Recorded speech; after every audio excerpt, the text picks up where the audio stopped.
निवाला। पूरी चौल में एक द्वंद्व मचा हुआ था।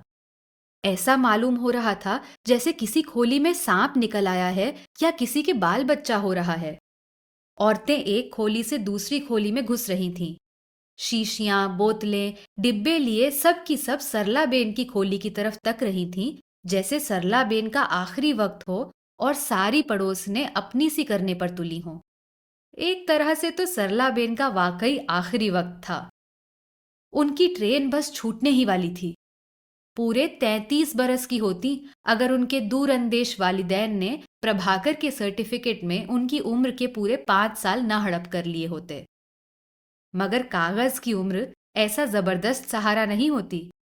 वह यूपी के किसी गुमनाम से गांव की पैदावार थी, मगर बंबई में इतने साल रहीं कि वतन को भूल भाल के बंबई की ही हो गई थी। उन पर किसी सूबे का ठप्पा नहीं था। कोई उन्हें गुजराती समझता, कोई मारवाड़ी और सिंधी। बस जगत सरलाबेन हो गई थी। सरलाबेन KEM हॉस्पिटल में नर्स थीं। महंगाई अलाउंस मिला के 240 रुपए मिलते थे। 12 रुपए कमरे का किराया देकर इतना बच जाता था कि बड़े ठाट से रहती थीं। हॉस्पिटल से मरहम पट्टी का सामान, APC की गोलियां, मर्क्यूरियम, असली ग्लिसरीन और पेटेंट दवाओं के सैंपल लाकर मुफ्त तकसीम किया करती थीं। उनका कमरा आसपास के इलाके के लिए अच्छा भला हॉस्पिटल था। सरलाबेन बड़े काम की चीज थी। ऊपर से शक्ल सूरत के साथ साथ चाल चलन ऐसा था कि कभी किसी की गृहस्थी पर शह पड़ने का खदशा नहीं हुआ। यही वजह थी कि वह बेइंतहा हरदी लजीज थीं। जिधर निकल जाती उनके जनाए हुए बच्चे कुलबुलाते, रोते बिसूरते नजर आते। लोग उनके कदमों में आंखें बिछाते। हर सौदे वाला, हर दुकानदार उन्हें रियायत से माल देता। वह मोल तोल करती जाती और मरीजों के हालचाल पूछती जाती। क्यों रे तुलसी, बहू की कमर का दर्द कैसा है? अरे शकीर मियाँ, आमना बीबी के पैरों की सूजन उतरी कि नहीं? शाम को ले आना, इंजेक्शन दे दूंगी। अरे ओ रजनी, तेरे घुटने के दर्द का क्या हुआ? तेरा मर्द फिर दारू पीकर आने लगा है? वह खैर खबर पूछती गाम देवी के नुक्कड़ वाले बस स्टॉप पर पहुंच जाती और उनके मरीज उनको दुआएं देते रह जाते। बस सबको यही दुख था कि सरलाबेन अब तक कुंवारी बैठी थी। अगर शादी के बाद बेवा हो गई होती या मियाँ छोड़कर चला जाता तो भी सब्र आ जाता, मगर यह तो निरा अंधेर था कि उनकी रेल छूट रही थी और जीवन साथी का दूर दूर तक निशान न था। सबके सर उनके एहसानों के बोझ से झुके हुए थे। वह सबके लिए करती थीं, लेकिन उनके लिए कोई कुछ नहीं कर सकता था। ये शहर बंबई है। यहाँ जिंदगी सरपट दौड़ती है। यहाँ मशाता और नाइन का फैशन खत्म हो चुका है। यहाँ तो बस आंख लड़ जाती है और ब्याह हो जाता है। सरलाबेन फिल्म हीरोइन न सही, डरावनी भी न थी कि कोई अल्लाह का बंदा उन पर आशिक ही ना हो जाए। आदमी का बच्चा थी। बाप बचपन में ही मर गए। माँ हमेशा की रोगी सिंगर मशीन के बलबूते पर उन्हें पालती रही। फिर जब बेटी कमाने लगी तो वह बिल्कुल ही टूट गई। दो एक बार उचटता हुआ उन्हें बेटी के ब्याह का ख्याल आया, मगर इस ख्याल के कोई माकूल सूरत इख्तियार करने से पहले ही वह चल बसी। वो दिन और आज का दिन सरलाबेन ऐसी अपने काम में जुटी कि शादी का ख्याल तक न आया। ख्याल आया भी होगा तो उन्होंने किसी से तकाजा नहीं किया। और था भी कौन जिससे तकाजा करती कि भाई हमारा ब्याह करा दो। कहते हैं अगर कोई कुंवारी कन्या बैठी रहे तो धरती की छाती पर बोझ होता है और धरती के इस कर्ब का पाप सबको लगता है। कम से कम सरलाबेन के जानिसारों का तो यही अकीदा था। उनकी नेकी और पारसाई काबिले सिताइश थी, मगर नेकी की भी एक हद होती है। ये तो उनसे कोई नहीं कहता था कि बाबा किसी भी ऐरे गहरे नत्थु खैरे के गले में बाहें डालकर झूल जाओ, मगर औरत के चंद गुर हैं जिन्हें अगर सलीके से इस्तेमाल किया जाए तो कोई मुजायका नहीं। आजकल तो वर फसाना अकेले माँ बाप के बस की बात भी नहीं। अच्छी शरीफ जादियां भी अब तो चिड़िया खुद ही घेरती हैं। फिर शर्मा कर सिर झुकाकर डोर वालिदैन के हाथ में थमा देती हैं। कोई दाग नहीं लगता, किसी को पता भी नहीं चलता। वालिदैन सुर्खरू, दूल्हा दुल्हन भी मग्न। यों हुआ करती हैं शादियां, मगर नहीं हो पाती तो बेचारी सरला बेन जैसी मुसमुसी गालों की, जो दुनिया के जख्मों पर फाहा रखने में ऐसी गुम हैं कि अपना कोई होश ही नहीं। सबके दुख बांटती हैं, रातें आंखों में काट देती हैं, नौजायदा बच्चे हथेलियों पर झेलती हैं और फिर अपनी नीम तारीख खोली में उल्टा सीधा निगलकर सूनी खाट पर पड़ जाती हैं। कोई इतना नहीं जो उनकी तन्हाई के रिश्ते हुए जख्मों पर फाहा रखे। ये इतना बड़ा चीखता चिंघाड़ता बंबई, क्या यहाँ कोई अकेला किसी औरत के प्यार का भूखा नहीं, किसी औरत के लम्स की चाहत नहीं? सरला बेन किसी की मोहताज नहीं, अपनी कमाई खाती हैं। सारी चौल में एक नगीना सा कमरा है जो किसी फ्लैट से कम नहीं। सोफा कुर्सी भी है, अपना अलग संडास भी। अब और क्या चाहिए इस दुनिया में? लोगों का क्या है, कुंवारे तो आंखों में खटकते हैं। हर दम शादी की दुआएं, शादी के तकाजे। लो भाई शादी कर लो। बच्चे की फरमाइश, एक बच्चा हुआ तो ये उलाहना है कि ए है, बस एक ही है, चलो दूसरा पैदा कीजिए। मगर सरला बेन को भी यकीन न हुआ कि वो सदा ही कुंवारी रहेंगी। कोई तो होगा उनका यहां से वहां तक फैली दुनिया में। कोई एक अल्लाह का बंदा है जिसे खुदा ने उनकी जिंदगी का हिस्सेदार बनाया होगा। ये और बात है कि वो उसे ढूंढ नहीं पाई। लोगों के कहने से उन्हें और भी ख्याल आने लगे, मगर जब भी उन्होंने किसी को इस ख्याल से देखा, वह शजरे ममनुआ साबित हुआ और अपनी बीवी की पोशीदा बीमारियों का रोना ले बैठा। कुछ वक्त साथ गुजारने को तो बहुत से तैयार मिले, मगर हाथ पकड़कर निभाने के ख्याल से बारात लेकर घोड़ी चढ़ने का अरमान किसी के दिल में न झांका। हॉस्पिटल में भी कभी किसी ने गहरी गहरी पुरस्रार आंखों से उन्हें न देखा। कभी किसी ने उन्हें हटकर रास्ता देने की जरूरत तक न महसूस की। लोग दंदनाते निकल जाते और वह आड़ी होकर दीवार से लग जाती। गाम देवी के नाके से वो रोज सुबह को 7:45 वाली बस पकड़ा करती थी। बस में सभी रोज के जाने पहचाने हुआ करते थे। सबकी सीटें कुछ मुकर्रर सी हो गई थी।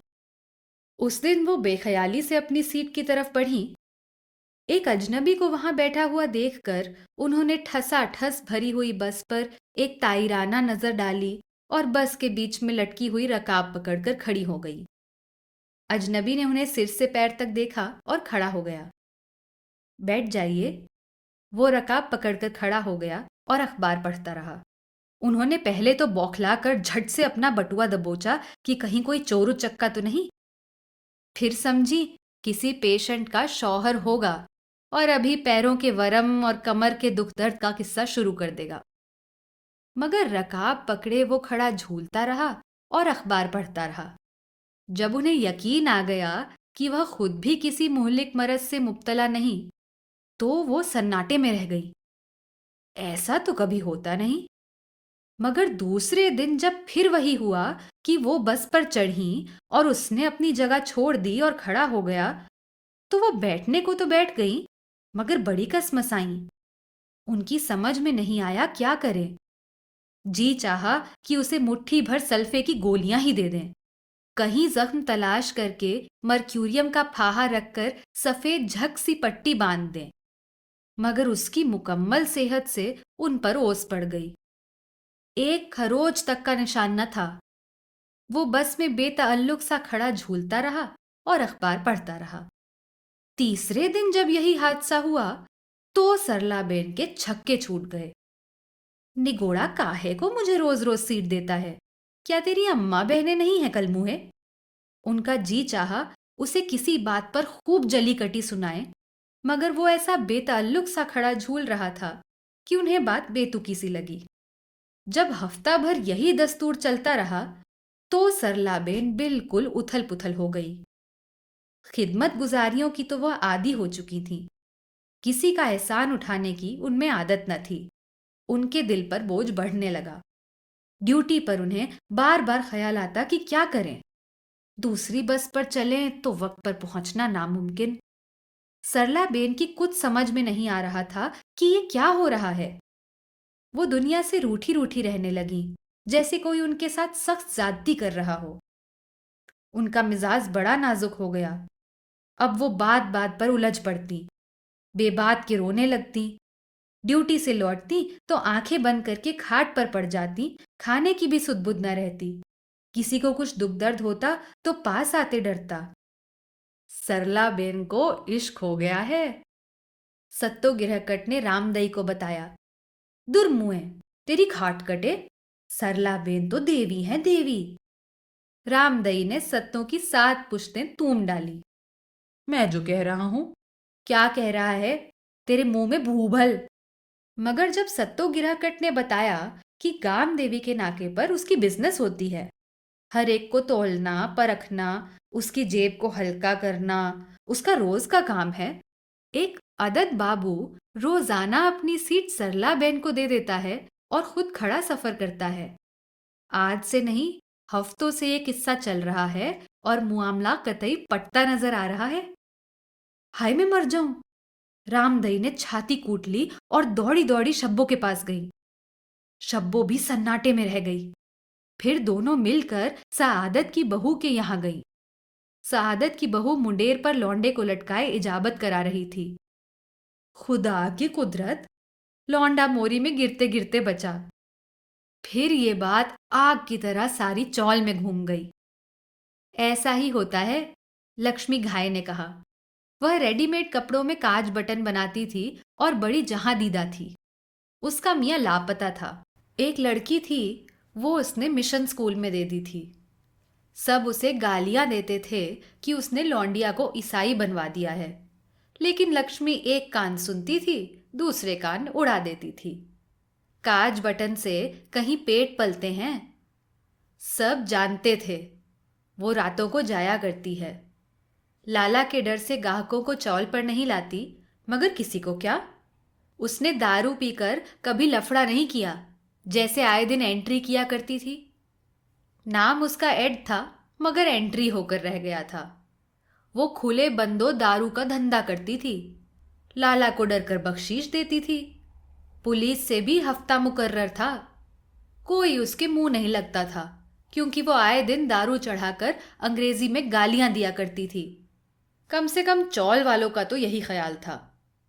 कई बार भंवर में आ चुकी थी और सरला बेन की शुक्रगुजार थी कि उन्होंने उसकी नैया पार लगाई थी।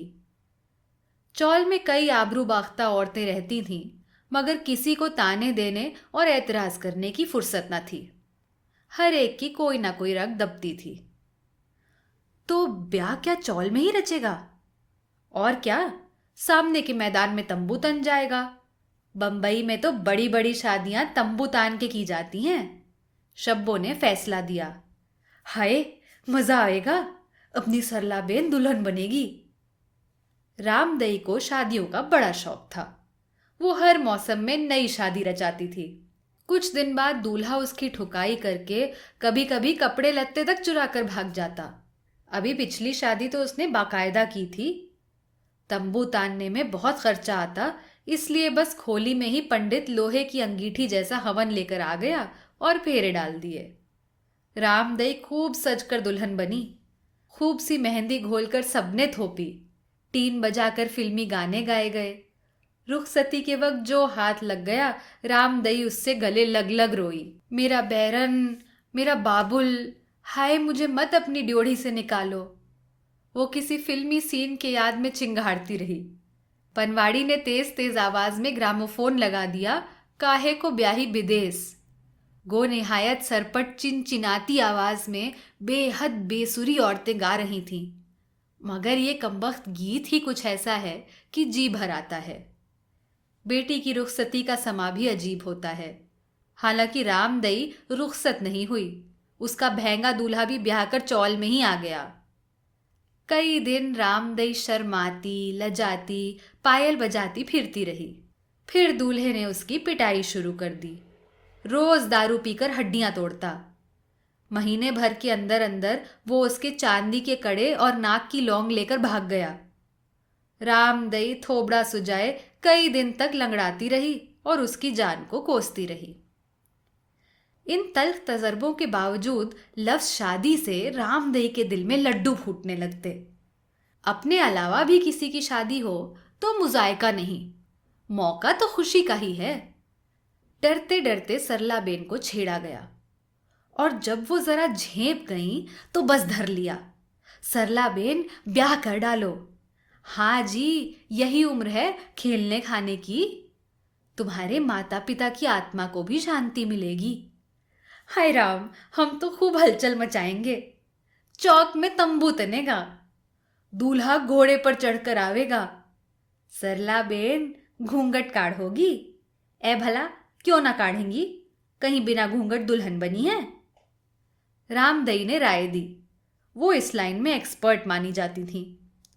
हाय, चौल सूनी हो जाएगी। सादत की बहू का बच्चा कौन जनेगा? हर साल सादत की बहू को सरलाबेन की खिदमत की जरूरत पड़ती थी। सूत न कपास, कोल्हू से लट्ठम लट्ठा। सरलाबेन चिढ़ गई। किसने कह दिया तुमसे शादी ब्याह का? ए है तो फिर रोज सीट में बस क्यों देते हैं? शब्बो तंतनाई। ये तो उनकी भलमनसाहत है। सरलाबेन नरमी से मुस्कुराई। ए, तेल देखो, तेल की धार देखो। आज सीट देते हैं, कल दिल भी देंगे। सादत की बहू ने गोदी के लौंडे को कूल्हे पर ठसक कर फैसला किया। इस पर सब चहक उठी। इन प्यारी प्यारी बातों से सरलाबेन की आंखों में भी ख्वाब झूम उठे। उन्हें इन मदकूक, आबरू बाख्ता, हर्राफा औरतों पर प्यार आ गया। दिल शुक्रगुजारी के एहसास से लबरेज हो गया। अब की बार दूध कम उतरने की शिकायत तो नहीं। वो बात बदलने को एकदम नर्स बन गई। अभी तक तो नहीं, सादत की बहू मिनमिनाई। और देख एडिथ, अब के जो कुछ लफड़ा हुआ तो कसम से पुलिस में दे दूंगी। पहले ये बताओ शादी कब होगी? शब्बो अड़ गई। हाँ, तारीख मुकर्रर हो जाए। लक्ष्मी ने मुतालबा किया। किसकी शादी, कैसी तारीख, कोई बात न चीत। सरलाबेन बिगड़ गई। बात न चीत? ये कैसे? क्या दूल्हा गूंगा है? कह कहा पड़ा। और फिर सबने बौखलाई हुई सरलाबेन को समझाया कि उनकी ढील ही से ये हुआ है कि उन जैसी गुणवंती कुंवारी बैठी है। मर्द की जात तो ठलुआ होती है, जब तक मुंह में निवाला न ठूसो बात नहीं बनती। सब सरलाबेन के बहीख्वाह हैं, दुश्मन नहीं। कहो तो अपनी जानें तुम्हारे लिए दे दें। ये चिड़िया अब हाथ से नहीं जानी चाहिए। कहो तो उनसे बात करने को बोलूं? सादत की बहू ने पूछा। अरे, हम खुद बात करने को तैयार हैं उनसे कि बाबा, लड़की पसंद है तो ऐसा बात करो। मगर रामदई की इस राय से सबको इख्तिलाफ पैदा हो गया। उसे मर्दों को फांसने में मलिका हासिल है, मगर कमबख्त को शादी का चस्का पड़ चुका है। अगर अमानत में खयानत की गई तो ना बाबा, रामदई से अल्लाह बचाए। शायद बेचारों की हिम्मत नहीं पड़ती। ये रोब दाब से चश्मा चढ़ा की जाती हैं। वह सोचते होंगे मीठी नजर से देखा और जूते पड़े। शब्बो ने तशखीस की। हाँ, कपड़े लत्ते का असर तो पड़ता है। ड्यूटी की और बात हुई, पर ये हर घड़ी डॉक्टरनी बनी रहवे हैं। औरत को कुछ सिंगार तो करना ही पड़ता है। अरे ये मुखड़ा, इस पर मेकअप हो तो कसम से श्रीमान के छक्के छूट जाएं। और कपड़े भी भड़कदार हों। थोड़ा बहुत तेल फुलेल, हाथों में चूड़ियाँ, कानों में आवेजे। फिर देखते हैं बाबूजी कहाँ जाते हैं। सरलाबेन ने उस वक्त तो सबको झिड़क दिया, मगर सोच में पड़ गईं। ये दुनिया का दस्तूर है। बंबई में एक से एक भड़कदार औरत घूमती है। सूनी सादी औरतों पर नजर ही नहीं टिकती। जैसा मौका वैसा भेस। मगर उसके पास तो शादी करने की साड़ियां थीं, 2-4 बदरंग सी खटाऊ की होंगी। गले में तार सी जंजीर तो पड़ी रहती है, अगरचे उसे जेवर कहना जाती है। माँ की यादगार है। रात के सन्नाटे में उनके दिमाग में रंग बिरंगे कपड़े और जेवर थिरकते रहे। शायद ब्याहता है। दूसरे दिन शब्बो ने फिक्रमंद होकर कहा, नहीं, ब्याहे तो नहीं। कैसे मालूम? बस में कोई दोस्त मिले तो पूछ रहे थे कमरा मिला। वो बोले हाँ मिला। कहने लगे अब शादी कर डालो। फिर क्या बोले? रामदई करीब खिसक कर बोली। हंसने लगे। चलो, इधर से तो इत्मीनान हुआ। जात के तो ठीक हैं? हाँ, बैग पर राम स्वरूप भटनागर लिखा है। वो तो पहले ही दिन देख लिया था। अरे बस फिर क्या बात रह गई है जो टोल मटोल कर रही हो? मुंह से जो नहीं बोलते। कुछ मीठी नजरों से कहते होंगे। नहीं, जो कहते भी होंगे तो सरलाबेन के काहे पल्ले पड़ेगा। रामदई हुई, एडिथ हुई, शब्बो ही होती तो फट समझ जाती। 2 दिन में बाबूजी मुट्ठी में होते। ठंडी सांस भरी? नहीं। अरे तो ये मर्दुआ कौन सी मिट्टी का बना है? सादत की बहू बिगड़ गई। बड़ी काए काए के बाद तय हुआ कि सरलाबेन दूर अंदेशी पर तैयार हों। तीर तुफंग से लैस होकर मुंह में निवाला दें, तब ही नैया पार लगेगी। बस इसी कारण औरतें अपने अपने तरकशों से सामान निकाल निकाल कर सरला देवी की कुमक को पहुंचने लगीं। शबाना कभी कभी फिल्मों में एक्स्ट्रा का काम भी ले लेती थी। वो वहां से न जाने क्या अटरम शटरम लाया करती थी। हैजलीन स्नो तो सादत की बहू के पास भी साल भर से पड़ी थी। ईडिथ के पास तो तमाम स्मगल किया हुआ कॉस्मेटिक था। वो एक हेयर ड्रेसर को भी जानती थी और खुद भी फर्स्ट क्लास गुब्बारे नुमा ऊंचे तूंबी जैसे बाल बना लेती थी। उसके पास ऐसे ऐसे छोटे बड़े कपड़े थे जो अगर खपच्ची को पहना दो तो बुते काफिर बन जाए। बस सब की सब मरम्मत पर जुट गईं। सरला बेन ने बहुत नाना की, मगर शब्बो ने अपनी प्याजी नायलॉन जॉर्जेट की साड़ी जिस पर सीक्वेंस का काम बना था उन्हें पहनाई। ब्लाउज पर बहुत झगड़ा पड़ा। शब्बो कहती थी ताज़ा तरीन फैशन के मुताबिक सुर्ख ब्लाउज और सुर्ख पेटीकोट होना चाहिए, नीचे से चलका मारेगा और लाल ही सैंडल हो तब आएगा मजा। सरला बेन निगोड़ी को ना फिटिंग का पता ना मैचिंग के राज मालूम। उनके हाथों में खेल बनती रही। मुंह पर पहले क्रीमें थोपी गईं। माँ सादत की बहू की हैजलीन स्नो के जो सूख चुकी थी क्योंकि वो बुरा माने जा रही थी। फिर रोज और पाउडर के पलस्तर चढ़े। खूब सा स्याह सूत लेकर तूंबी की शक्ल का जूड़ा बना। फिर जेवर की बारी आई। इस पर खाना जंगी होते होते बची।